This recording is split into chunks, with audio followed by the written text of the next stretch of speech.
আসসালামু আলাইকুম। Hello everyone, welcome to my channel simple life আইরাস মম। সবাইকে স্বাগতম জানিয়ে আমাদের সাদামাটা জীবনের নতুন একটি ব্লগ ভিডিও নিয়ে হাজির হয়েছি। আশা করছি আমার আজকের ব্লগ ভিডিওটি আপনাদের কাছে ভালো লাগবে। আমি ফারজানা ইয়াসমিন মেওয়া আছি আপনাদের সাথে ঢাকা থেকে। আর এই মুহূর্তে যে যেখান থেকে আমার সাথে আছেন, আমার কথাগুলো শুনছেন প্লাস আমার ভিডিওটি দেখছেন, আশা করছি আল্লাহর রহমতে আপনারা সবাই ভালো আছেন।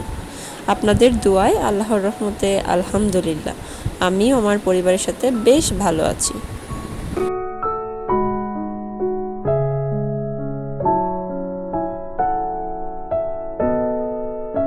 ভাইরা বেশ কিছুদিন ধরেই কেক বানিয়ে দেওয়ার জন্য বায়না করছিল, তো আমি আলসামি করে আসলে কেকটা বানাইনি।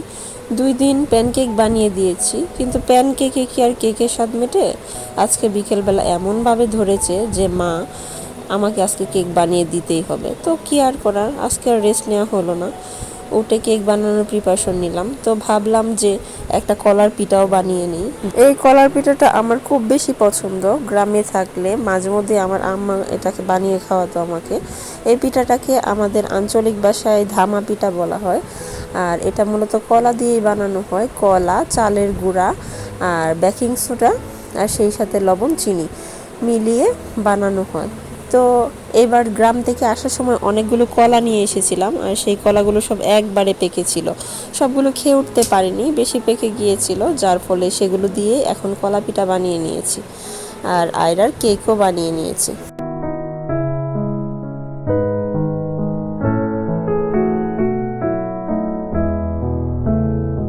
আর এটা পরের দিন সকালবেলা, আজকে ঘুম থেকে ওঠার পর ভোরবেলা থেকেই দেখছি খুব জোরে বৃষ্টি নেমেছে, একদম ঝুমঝুম বৃষ্টি যাকে বলে।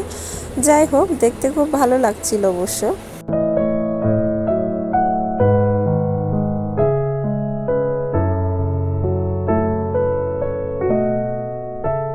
কয়েকদিন যাবৎ গ্যাস খুব প্রবলেম করছে। একদিন তো পুরো 24 ঘন্টায় গ্যাস ছিল না, আমরা রাইস কুকার দিয়ে চালিয়েছি। আর আজকেও খুব সকালবেলা ঘুম থেকে উঠেই চুলা জ্বালিয়েছি, তা না হলে দেখা যাবে কিছুক্ষণ পরেই চুলা একবারে বন্ধ হয়ে গিয়েছে। এখন আমি সকালে নাস্তাটা রেডি করে নিয়েছি, একটু ভাজি করেছি আর সেই সাথে রুটি বানিয়েছি আমার শাশুড়ি মায়ের জন্য, তেল কম দিয়ে আর মশলা ছাড়া। পেঁপে ভাজি করেছি আর ডিম সিদ্ধ করেছি, এগুলো উনি নাস্তা করবেন। তো নাস্তাগুলোকে এখন টেবিলে সার্ভ করে দিব।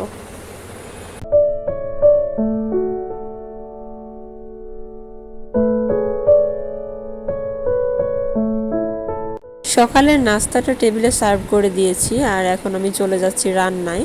দুপুরের রান্না করে নিব। আজকে হয়েছে কি, সকালে ঘুম থেকে উঠতে উঠতে একটু দেরি হয়ে গিয়েছে, সকাল 7টা বেজে গিয়েছে।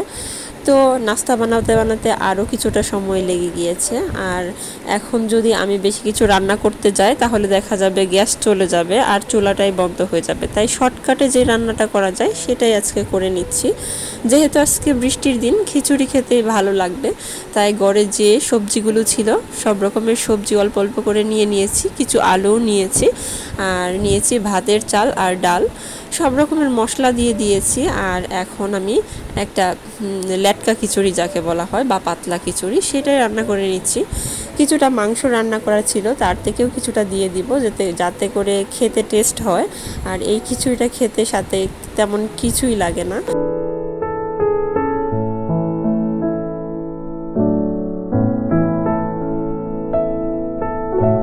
এই খিচুড়ির টেস্টটা আরও দ্বিগুণ বেড়ে যায় যখন এটাতে সরিষার তেল দেওয়া হয়, আর যে বাগারটা সেটা খুব ভালো করে দেওয়া হয়, মানে পেঁয়াজ রসুন দিয়ে খুব ভালো করে ভাজা ভাজা করে বাগার দিলে এই খিচুড়িটা খেতে আরও বেশি টেস্ট লাগে।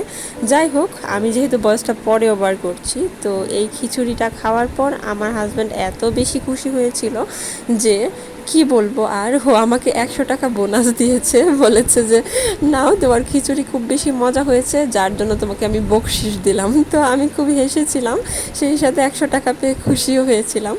আর এখন দুপুর হয়ে গিয়েছে, তো এখন খাওয়া দাওয়া করে নিচ্ছি।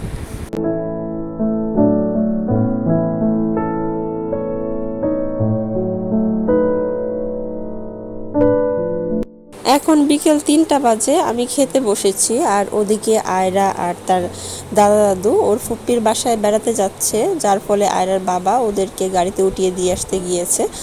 আর বাসায় ফিরে যখন দেখলো আমি মন খারাপ করে বসে আছি, বলছিল যে কি হয়েছে তোমার। আমি মূলত আয়রা কোথাও গেলে ওকে আদর করে দেই, তো আজকে আদর করতে ভুলে গিয়েছিলাম, তো ও আমার চোখের আড়াল হওয়ার সাথে সাথে আমার খুব খারাপ লাগছিল।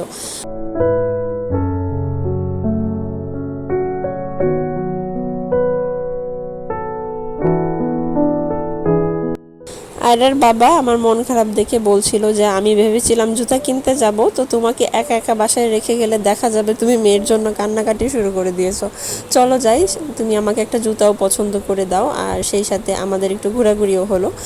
তো চলে আসলাম আমরা বসুন্ধরায়। এখানে যেহেতু অনেকগুলো শোরুম একই সাথে আছে, তাই এখানেই চলে এসেছি। আমরা আসার সময় মেট্রো রেলে করে এসেছি, আর এখন জুতা দেখছি। তো একটা জুতা আর বাবার খুব পছন্দ হয়েছিল, তবে সেটা সাইজ ছিল না। যাই হোক, তো শেষ পর্যন্ত আমি ওকে একটা জুতা পছন্দ করে দিয়েছি। তো বলছিল যে ঠিক আছে এটাই দিয়ে দেন, বউ পছন্দ করেছে এটাই নেই। যাই হোক, আমরা জুতা নিয়ে নিয়েছি।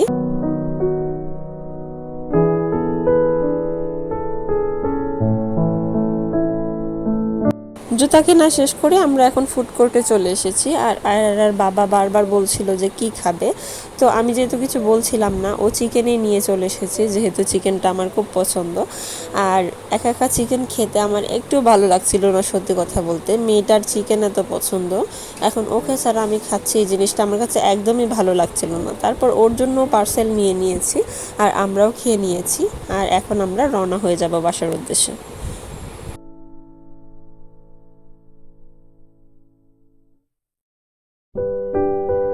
আমরা চলে এসেছি মেট্রো স্টেশনে, আর এখন ট্রেনও চলে এসেছে। তো আয়রার বাবা ছেলেদের বগিতে উঠেছে, যেহেতু ছেলেদের বগিতে ভিড় বেশি, তাই আমি একেবারে প্রথম বগিটা মানে মেয়েদের বগিতে উঠেছি। এখানে একেবারেই কম মানুষ ছিল।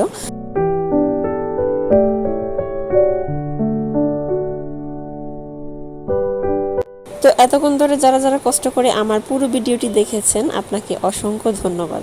আমার ভিডিওর কোনো একটা অংশ যদি আপনার ভালো লেগে থাকে, বা আমার কথার কোনো একটা অংশ যদি আপনার ভালো লেগে থাকে, চাইলে আমার ভিডিওটিতে একটা লাইক দিয়ে দিতে পারেন। আর আপনি যদি আমার চ্যানেলে নতুন হয়ে থাকেন, চাইলেই আমার চ্যানেলটিকে সাবস্ক্রাইব করে আমার পাশেই থাকতে পারেন। আর আপনি যদি ইতিমধ্যেই সেই কাজটি করে থেকে থাকেন, আপনাকে জানাচ্ছি অসংখ্য ধন্যবাদ।